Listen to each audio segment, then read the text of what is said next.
Ini alasan kenapa lu bakal tetap susah ya, walaupun udah kerja keras bahkan sampai 20 tahun.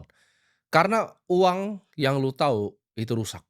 Ini adalah video yang sebenarnya gue udah pengen bikin dari lama ya. Jadi gue jelasin kenapa ya hal ini bisa terjadi, kenapa lu bisa kerja keras tanpa menjadi kaya. Ini kenapa gue bikin ini semua ya, kenapa gue bikin video-video gue, kenapa gue muncul ke permukaan, karena gue percaya dari dalam hati gue yang paling dalam, ketika gue dulu kebingungan. Gue bingung gitu, kenapa orang tua gue kerja keras, cuman nggak bisa kaya. Mereka yang bekerja keras dan menabung, itu akan tergerus nilai uangnya. Dan justru ya, bikin uang tersebut berpindah tangan ke orang lain.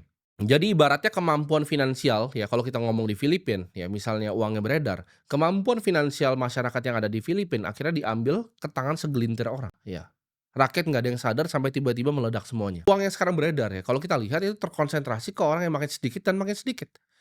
Yang mayoritas kebanyakan makin nggak punya uang, gitu.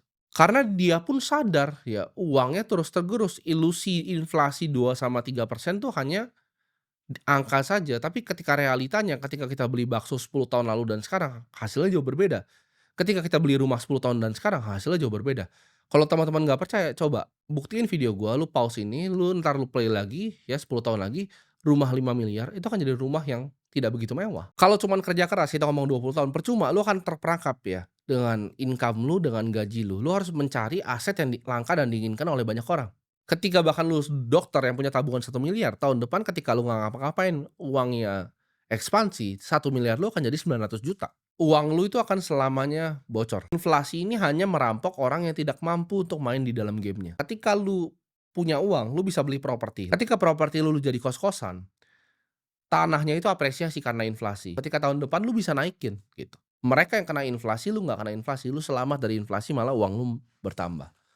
Dari penambahan uang itu hasil sewa kosnya, lu bisa beli kos-kosan yang kedua. Orang yang punya aset itu akan sangat diuntungkan dan orang yang tidak punya aset akan sangat dirugikan. Karena ujung-ujungnya nggak punya aset nggak akan pernah bisa punya aset ya. Dengan angka sebesar itu mau beli rumah rasanya udah mustahil. Jadi kalian paham, oke kita sebagai manusia kita harus mulai untuk beli aset.